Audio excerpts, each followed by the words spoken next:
Le conte des trois frères. Il était une fois trois frères qui voyageaient au crépuscule le long d'une route tortueuse et solitaire.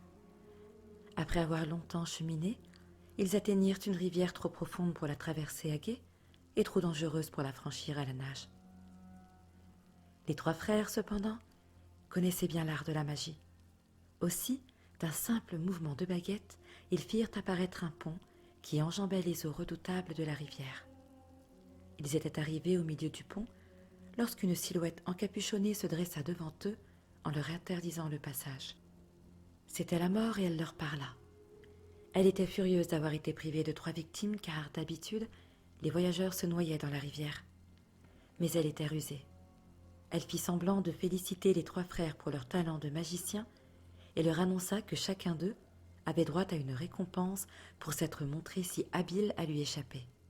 Le plus âgé des frères, qui aimait les combats, lui demanda une baguette magique plus puissante que toutes les autres, une baguette qui garantirait toujours la victoire à son propriétaire dans tous les duels qu'il livrerait, une baguette digne d'un sorcier qui avait vaincu la mort. La mort traversa alors le pont et s'approcha d'un sureau sur la berge de la rivière. Elle fabriqua une baguette avec l'une des branches et en fit don à l'aîné.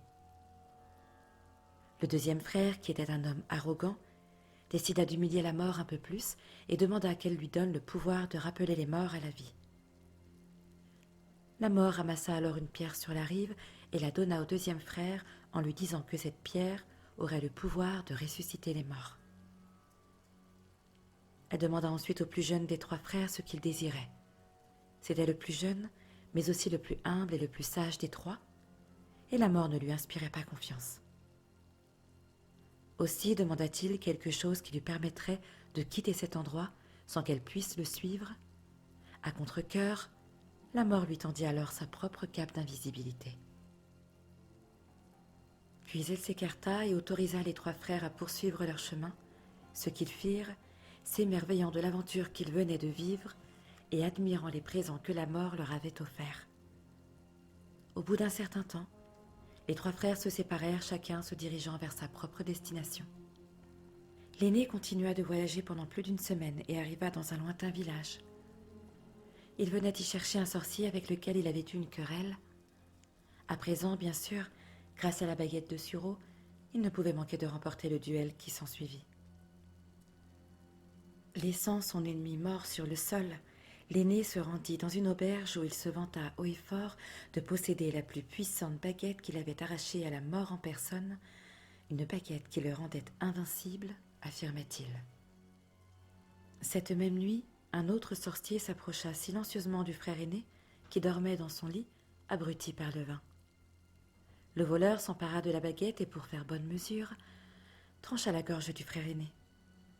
Ainsi la mort prit-elle le premier des trois frères. Pendant ce temps, le deuxième frère rentra chez lui où il vivait seul.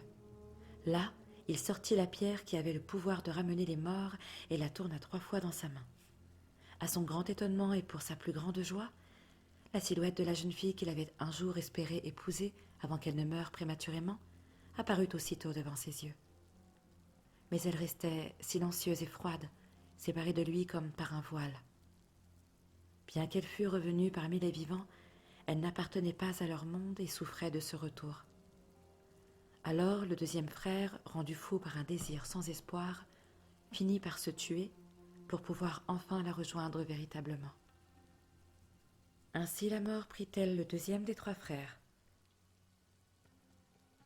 Pendant de nombreuses années, elle chercha le troisième frère et ne put jamais le retrouver.